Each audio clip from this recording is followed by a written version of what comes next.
Jack Lee update. Yan, last taping day na nila Jack at Kylie at ang cast ng My Father's Wife. Grabe, nakakamiss yung dalawa eh. Yan, tumatawag na si Jack. Ay man, kumain ka na ba? Inaayos pa yung set eh.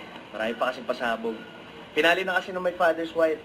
Nood ka ha? Yan, pinaliwik na ng My Father's Wife. Grabe, bilis. So, on our last Nasa taping post ni day, Mod. so ang mamimiss ko ano si Kylie. In fairness, super love ko si Kylie. Alam mo bang, and that, totoo.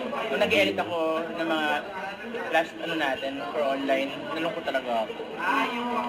Ikaw, may tanong ko, kamusta naman ako bilang katrabaho, Kyle? Oo naman, love na love namin to. Oh, Yan. Sobrang light na ka-work.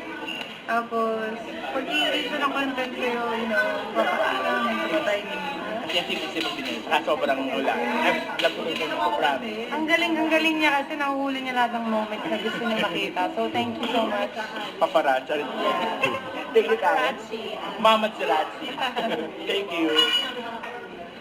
Yan, si Jack naman. Siyempre, isa sa mga paborito ko na ilang beso na kasama si Mr. Jack Roberto. Jack, question lang. Question, Yeah. tanong. Hindi. Ano? Para sa vlog ko na talaga. Vlog na ba yan? Ikaw ba si Mads bilang katrabaho? Ay, solid. Alam mo, Mads, I have high regard sa'yo. Kundi dahil sa'yo, hindi magpa-viral yung mga reels namin sa social media. Eme. Si Mads talaga ang gumawa nun. Yung mga nakakahuli ng behind the scene namin. Yan, oh. Eme. Bilis. Ang bilis.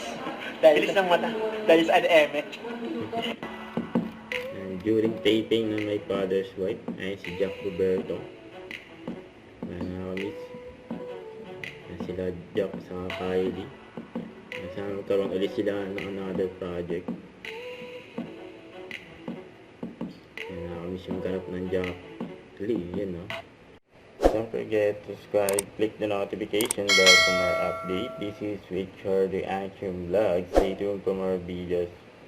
See ya.